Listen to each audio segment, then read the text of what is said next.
ప్రస్తుతం మచ్చుపేట వద్ద ఉన్నటువంటి బగుళ్ళ వద్ద ఉన్నాం. నవ్విపోతురుగాక మాకేటి సిగ్గు అన్న చందంగా మంథని టీఆర్ఎస్ బీఆర్ఎస్ నాయకుల మానసిక పరిస్థితి ఉన్నది. ఎలక్షన్ టైంలో ఎన్నికల పబ్లిసిటీ కోసం, ఎన్నికల స్టంట్ కోసం ఓ 4 బస్తాలతో ఒక కమాండ్ కట్టి ఇదే మా ప్రజా అభివృద్ధి, ప్రజా సంక్షేమం అని చెప్పుకుంటూ శ్రీధర్ బాబు గారు నిర్మించినటువంటి 2 కోట్ల రూపాయల రహదారి నిర్మాణాన్ని ఇది అభివృద్ధి కాదు, అసలు ఇది సంక్షేమమే కాదు, మేము కట్టిన కమానే అభివృద్ధి అనేటువంటి మాటలు మాట్లాడుతూ ఎవరికక్కడికి వచ్చింది ఈ కమాన్? రహదారి నిర్మాణం ప్రజల రవాణా కోసం, వారి సౌకర్యార్థం కోసం ఏర్పాటు చేస్తే కమాన్ అనేది వారి వ్యక్తిగత ప్రాపకం కోసం, వారి కుటుంబ పబ్లిసిటీ కోసం చేసినటువంటి స్టంట్. దీనిపైన మాట్లాడడానికి మచ్చుపేటకు సంబంధించినటువంటి కాంగ్రెస్ పార్టీ శ్రేణులు ఈరోజు మనతో సమావేశం అయ్యాయి. ఏం చెప్తారు ఈ కమాన్ గురించి, తర్వాత శ్రీధర్ బాబు గారు నిర్మించినటువంటి రహదారి నిర్మాణం గురించి? పూర్తి విషయాలు తెరుచుకున్న తదనంతరము మచ్చుపేట గ్రామంలో అసలు జరిగిందేంటి, మచ్చుపేట గ్రామ ప్రజల మనోభావాలు దెబ్బతినే విధంగా మాట్లాడడం సరికాదు. ఆ తర్వాత 2014లో కమాన్, ఇప్పుడు కమాన్ గురించి మాట్లాడిన ఒక వ్యక్తి, కమాన్ అనేది 2014లో ముగ్గుపోయడం జరిగింది.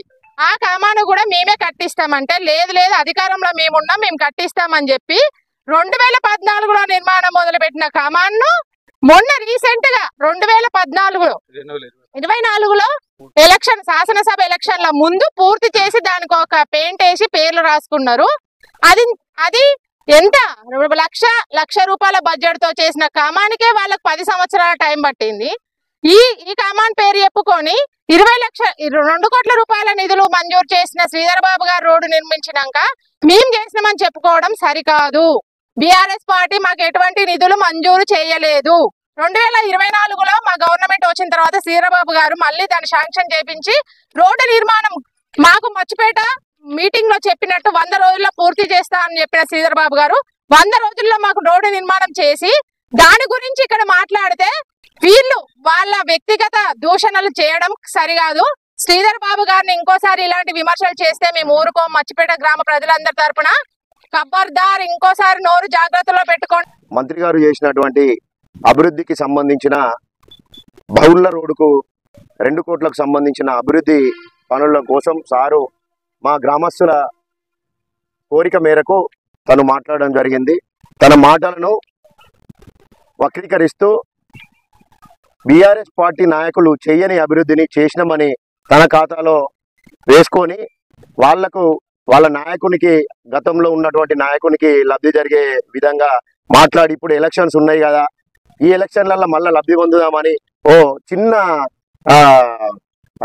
కాన్సెప్ట్ను ముందు పెట్టుకొని దాన్ని హైలైట్ చేస్తూ నువ్వు ఇష్టం వచ్చినట్టు మంత్రి గారి మీద ఆరోపణలు చేసి తప్పుడు సమాచారాన్ని ప్రజల ముందు పెట్టి పిస చేస్తే మంచిగా ఉండదు.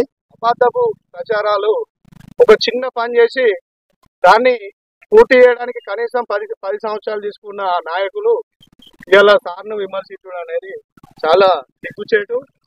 మళ్ళీ వాళ్ళు ఒకసారి ఆత్మవిమర్శన చేసుకోవాలి.